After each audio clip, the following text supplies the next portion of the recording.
2017-18 കാലഘട്ടം, അതായത് നമ്മുടെ രാജുവേട്ടന്റെ ഹോളിവുഡ് എറ എന്നൊക്കെ പറയാൻ പറ്റുന്ന ഒരു ടൈം. പുള്ളി ആ ടൈമിൽ ഡാർക്ക് ടോണിലും വിദേശത്ത് നടക്കുന്നതുമായ കുറച്ച് പടങ്ങളൊക്കെ ആയിരുന്നു ചെയ്തിരുന്നത്. ആ ഒരു ടൈമിലാണ് രണം പുറത്തിറങ്ങിയത്. അത്യാവശ്യം എക്സ്പെക്ടേഷൻ ഉള്ള ഒരു സിനിമയായിരുന്നു രണം. കാരണം അതിന്റെ ഫസ്റ്റ് സ്നീക് പിക്ക് തന്നെയായിരുന്നു. മലയാളത്തിൽ അതുവരെ വന്നിട്ടില്ലാത്ത, അല്ലെങ്കിൽ നമ്മൾ മലയാളത്തിൽ അധികം കണ്ട് പരിചയമില്ലാത്ത ഒരു ടൈപ്പായിരുന്നു ഇതിന്റെ ടീസർ. ഡെനിം ജാക്കറ്റ് ഇട്ട് ബേസ്ബോൾ ബാറ്റുമായി വിന്റേജ് കാറിൽ നിന്നിറങ്ങി വരുന്ന രാജുവേട്ടൻ റോഡ് ക്രോസ് ചെയ്ത് നേരെ ഒരു വീട്ടിലേക്ക് കയറി ചെല്ലുന്നു. എന്നിട്ട് ആ വീടിന്റെ വാതിൽ തട്ടുന്നു.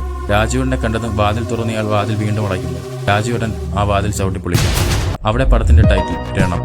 ആ ഒരു ടൈമിൽ ഇത്രയും മതിയല്ലോ ആൾക്കാർക്ക് ഒരു ഹോളിവുഡ് ലെവൽ പടം എക്സ്പെക്ട് ചെയ്യാൻ. പിന്നെ ഇതിന്റെ ട്രെയിലർ കൂടെ ആയപ്പോഴത്തേക്കും ആൾക്കാർ ഒരു പക്ക ആക്ഷൻ ഫ്ലിക്ക് ആയിരിക്കും ഈ സിനിമ എന്ന് പ്രതീക്ഷിച്ചു. അതുപോലെ തന്നെ അമിത പ്രതീക്ഷയോ അല്ലെങ്കിൽ വലിയൊരു ഹൈപ്പോ ഒന്നും ഈ സിനിമയ്ക്ക് ഇല്ലായിരുന്നെങ്കിലും ട്രെയിലറിൽ നിന്ന് കിട്ടിയ ഒരു ധാരണ അത് ആൾക്കാർക്കുണ്ടായിരുന്നു. എന്നാൽ പടം ഒരു പക്ക ആക്ഷൻ ഫ്ലിക്ക് ആയിരുന്നില്ല. എന്നാൽ ഫൈറ്റ് സീൻ ഉണ്ടായിരുന്നതാണ്. അതായത് കുറച്ച് റോ ആയിട്ടുള്ള ഫൈറ്റ് ആയിരുന്നു സിനിമയിൽ ഉണ്ടായിരുന്നത്. അതുമാത്രമല്ല പടം കുറച്ച് സ്ലോ ഫേസിലായിരുന്നു വന്നത്. പിന്നെ പടത്തിന്റെ കഥയും അധികം പുതുമയുള്ളതൊന്നും ആയിരുന്നില്ല. അതുപോലെ ക്ലൈമാക്സിൽ പ്രേക്ഷകനെ ഞെട്ടിക്കുന്ന ഒരു ട്വിസ്റ്റും ഈ സിനിമയിലില്ലായിരുന്നു. സോ നമ്മൾ കണ്ട് ശീലിച്ച, അല്ലെങ്കിൽ നമുക്ക് അറിയാവുന്ന ഒരു കഥ കുറച്ച് സ്ലോ ഫേസിൽ പറഞ്ഞു കഴിഞ്ഞാൽ നമുക്ക് എന്തായാലും ലാഗ് അടിക്കും, അല്ലെങ്കിൽ കുറച്ച് ബോറാകും. പ്രത്യേകിച്ച് കൊറോണയ്ക്ക് മുമ്പുള്ള ഒരു ടൈമിൽ. സോ കൊറോണയ്ക്ക് മുമ്പുള്ള ആ ഒരു ടൈമിൽ സ്ലോ ഫേസ് വന്ന ഒരു പടവും അധികം വിജയിച്ചിട്ടില്ല. ഇനി ഒരു പടം കാണാൻ വരുന്നതിൽ പലതരത്തിലുള്ള ഓഡിയൻസ് ആയിരിക്കും ഉണ്ടായിരിക്കുന്നത്. ഒന്ന് ആ നായകന്റെയോ അല്ലെങ്കിൽ പ്രധാന കഥാപാത്രത്തിന്റെയോ ആരാധകർ, പിന്നെ ഉള്ളത് യൂത്ത് ഓഡിയൻസ്, അതുപോലെ പിന്നെ ഫാമിലി ഓഡിയൻസ്, അതുപോലെ തന്നെ സിനിഫൈൽസ്. ഇതിൽ ഏതെങ്കിലുമൊക്കെ കാറ്റഗറിയിൽ പെടുന്ന ആൾക്കാർക്ക് പടം ഇഷ്ടമായാലേ പടം വിജയിക്കുകയുള്ളൂ. ഗാങ്സ്റ്റേഴ്സും ഡ്രഗ് ഡീലിംഗ്സും ഒക്കെ പ്രമേയത്തിൽ വരുന്ന ഈ സിനിമയ്ക്ക് എന്തായാലും ഫാമിലി ഓഡിയൻസ് കുറവായിരിക്കും. പിന്നെ പുതുമയില്ലാത്ത കഥയും സ്ലോ ഫേസും ആയതുകൊണ്ടൊക്കെ യൂത്ത് ഓഡിയൻസിനെയും ബോറടിപ്പിച്ചിരിക്കാം. പിന്നെ ഈ ചിത്രം 2011 ഇറങ്ങിയ ഡ്രൈവ് എന്ന സിനിമയുടെ ഒരു അഡാപ്റ്റേഷൻ, ഇൻസ്പിറേഷൻ എന്നൊക്കെ പറയാൻ പറ്റുന്ന ഒരു സിനിമയാണ്. സോ അതുകൊണ്ട് തന്നെ ഈ സിനിമയെ ഡ്രൈവുമായും കമ്പയർ ചെയ്യുന്നവരുണ്ടായിരിക്കും. ഇനി ഇതൊന്നുമല്ലാതെ വേറൊരു കാരണം കൂടിയുണ്ട് സിനിമ പരാജയപ്പെടാൻ. അതെന്താന്ന് നോക്കിയാൽ ഇതിന്റെ ക്ലാഷ് റിലീസാണ്. രണത്തിനൊപ്പം, അതായത് ഒരു ദിവസത്തെ ഗ്യാപ്പിലാണ് ടൊവിനോയുടെ തീവണ്ടി വന്നത്. തീവണ്ടിയാണെങ്കിൽ അന്ന് വൻ ഹിറ്റും അതിലെ പാട്ടുകളാണെങ്കിൽ ട്രെൻഡിങ്ങുമായിരുന്നു. സോ ഒരു വൻ ഓളം ഉണ്ടാക്കിയ ഒരു സിനിമയാണ് തീവണ്ടി. അതുപോലെ ഒരു സിനിമയുമായി വന്ന ക്ലാഷ് റിലീസും രണത്തിനൊരു പണിയായി. അങ്ങനെ ഇതെല്ലാം കാരണം രണം ശ്രദ്ധിക്കാതെ പോയി. പക്ഷെ അന്ന് പടം അങ്ങനെ ഒതുങ്ങിപ്പോയെങ്കിലും പിന്നീട് അതിലെ ടൈറ്റിൽ ട്രാക്ക് ശ്രദ്ധിക്കപ്പെട്ടു. അത് പലരും പിന്നീട് ലൂപ്പിൽ കേൾക്കാൻ തുടങ്ങി. സോ അങ്ങനെ ആ പാട്ട് കാരണം പടം വീണ്ടും ശ്രദ്ധിക്കാൻ തുടങ്ങി. തിയേറ്ററിൽ അധികമാരും കണ്ടില്ലെങ്കിലും പിന്നീട് DVD വന്നപ്പോഴും അതുപോലെ യൂട്യൂബിലും ഒക്കെ ആൾക്കാർ ഈ സിനിമ കാണാൻ തുടങ്ങി. അമേരിക്കയിലെ ഡിട്രോയിഡ് എന്ന നഗരത്തിലാണ് കഥ നടക്കുന്നത്. ഗാങ്സ്റ്റേഴ്സും ഡ്രഗ്സും ക്രൈംസും നിറഞ്ഞൊരു സിറ്റി.